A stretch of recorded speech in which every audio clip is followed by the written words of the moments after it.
وَلَنَبْلُوَنَّكُمْ بِشَيْءٍ مِّنَ الْخَوْفِ وَالْجُوعِ، اور ہم ضرور آزمائیں گے تمہیں تھوڑے سے خوف سے، تھوڑی سی بھوک سے، وَنَقْصٍ مِّنَ الْأَمْوَالِ، اور تمہارے مال میں نقصان کے ذریعے، وَالْأَنفُسِ وَالثَّمَرَاتِ، اور تمہاری جانوں میں نقصان کے ذریعے، اور تمہارے پھلوں میں جو تمہارے پاس ایسٹس ہیں یا تمہاری کھیتی ہے، کوئی بھی چیز۔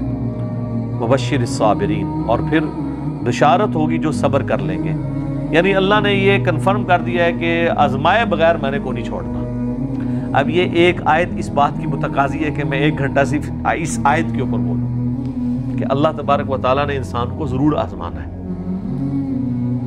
بہرحال چونکہ میں نے یہ پچھلے دنوں جو کورونا سے ریلیٹڈ بھی ویڈیو ریکارڈ کروائی ہے، اس میں میں نے اس آیت کو کور کیا، اور اس کے کانٹیکسٹ میں سورہ الحدید کی آیت نمبر 22 اور 23 میں اللہ تعالیٰ نے فرمایا کہ زمین و آسمان میں کوئی مصیبت ہم نازل کریں یا تمہاری جانوں میں، تو ہم نے اس سے پہلے ہی لوح محفوظ میں اسے لکھ لیا ہے، تاکہ جو تمہیں تکلیف پہنچے تم اس کے اوپر غم نہ کرو، اور جو تمہیں اللہ کی طرف سے اچھائی ملے اس کے اوپر شیخی نہ بگاڑو، اللہ کو شیخی بگاڑنے والے پسند نہیں ہیں۔ تو یہ ہمارا ٹیسٹ ہے۔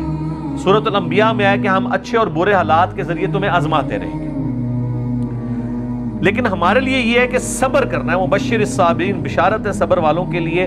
الذین اذا اصابتهم مصیبہ، وہ لوگ ایسے ہیں کہ جب انہیں کوئی مصیبت پہنچتی ہے، قالوا انا للہ وانا الیہ راجعون، ان کا یہ ایٹیچیوڈ ہوتا ہے کہ یار ہم بھی تو اللہ کی طرف سے آئے تھے، ہم نے بھی مر کے اللہ کے پاس جانا ہے، ہم نے خود ہی مر جانا ہے، تو یہ جو تکلیف ہمارے پاس آئی تھی زیادہ سے زیادہ ہمیں موت ہی دے سکتی ہے نا، تکلیف بھی اللہ کے پاس چلی جائے گی تو ہم نے بھی تو ایک نہ ایک دن اللہ کے پاس چلے ہی جانا ہے۔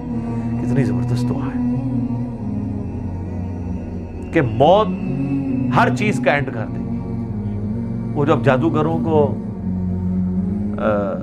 فرعون نے کہا نا میں تمہیں سولی لٹکا دوں گا، مخالف سمت کے ہاتھ پاؤں کٹوا دوں گا، تو قرآن میں آتا ہے انہوں نے کہا تھا کہ تو جو کچھ کرے گا اس دنیا کی زندگی میں کر سکتا ہے نا، آخرت جا کے تو نہیں برباد سے کر سکتا نا ہماری، زیادہ مار دے گا نا، تو مرنا تم نے ویسے بھی ہے،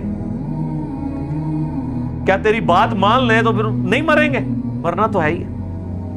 اولئک علیہم صلوات من ربہم، اللہ اکبر، اللہ کہہ رہا ہے ایسے لوگ ہیں جن پر اللہ تعالیٰ بھی درود بھیجتا ہے، اللہ کی رحمتیں ہیں ایسے لوگوں پہ، ورحمہ، اور رحمت، واولئک هم المہتدون، اور یہی وہ لوگ ہیں جو اصل میں سیدھے راستے کے اوپر ہیں، ہدایت کے اوپر ہیں۔ کون سے لوگ؟ جن کا یہ ایٹیچیوڈ ہے کہ کوئی تکلیف جان مال میں پہنچے وہ کہ جو اللہ کی مرضی۔ اس اعتبار سے ایک حدیث ہے، اب یہ مسئلہ تقدیر سے ریلیٹڈ ہے۔ مسئلہ تقدیر خود اتنا بڑا ٹاپک ہے کہ میں نے قرآن حکیم سے 50 مقامات سے 200 آیات کراس ریفرنس کے طور پہ 4 لیکچرز میں کور کیے ہیں۔ مسئلہ 103 104 ABC، مسئلہ تقدیر کے اوپر یہ آیات بھی اس میں کور کی تھی، تمام اس طرح کی جو کریٹیکل آیات ہیں وہ کور کی ہیں۔ پھر بخاری مسلم میں درجنوں احادیث ہیں تقدیر کے اوپر، اور اس میں ایک حدیث سب کو کنکلوڈ کرتی ہے، اور امام مسلم اتنے سمجھدار ہیں کہ جو کتاب القدر چیپٹر ہے نا، تقدیر ڈیسٹنی والا چیپٹر، اس کی آخری حدیث انہوں نے وہی لی ہے، کیونکہ حدیثیں وہ ایسی ہیں کہ انسان بعض وقت کنفیوز ہو جاتا ہے۔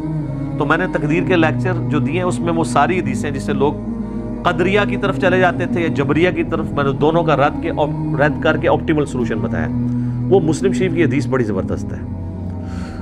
اس حدیث میں الفاظ ہیں کہ سیدنا ابو ہریرہ رضی اللہ تعالیٰ عنہ کہتے ہیں کہ نبی علیہ السلام نے مجھے یہ وصیت کی تھی،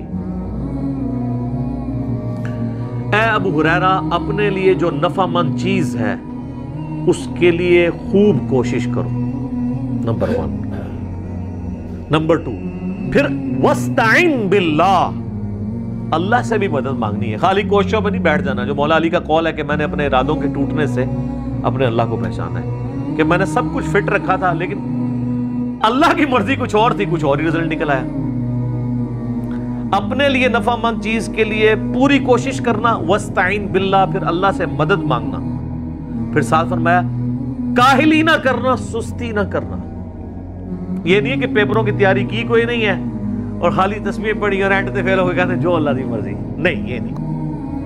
کاہلی نہ کرنا، سستی نہ کرنا، اس کے باوجود اگر رزلٹ تیرے خلاف آ جائے، تجھے نقصان ہو جائے، تو پھر یہ نہ کہنا کہ اگر میں یہ کر لیتا تو یہ ہو جاتا، اگر میں یہ کر لیتا تو یوں ہو جاتا۔ اگر مگر شیطان کا دروازہ کھول دیتا ہے. تو اگر مگر سے بچنا ہے اینڈ پہ، پہلے پوری کوشش کرنی ہے. ایک کام کیا یہ اچھا، اس کا یہ مطلب نہیں ہے کہ آپ نے کرٹیکل انالیسز نہیں کرنا کہ مثلا اگر کوئی پاکستان نے کوئی مہم لانچ کی ہے اور اس میں ناکامی ہو گئی ہے تو اب وہ اس کے اوپر کوئی میٹنگ، جس نے F-16 گرا ہے تو آپ میٹنگ ہی نہ کال کریں. وہ کریں گے مستقبل میں بچنے کے لیے، وہ علیحدہ چیز ہے. اس پہ آپ صبر کریں گے. مستقبل کی تو اسٹریٹجی بنانی ہے، جو بخاری مسلم میں حدیث ہے، مومن ایک سوراخ سے 2 بار نہیں ڈسا جاتا. تو دوسری بار اس لیے نہیں ڈسا جاتا کہ وہ انالائز کرتا ہے یار میرے پہلے بھی کام پہ ہے، ہوں دوبارہ نہ پہ جائے. وہ ایک علیحدہ چیز ہے، اس کو اس سے مکس نہیں کرنی.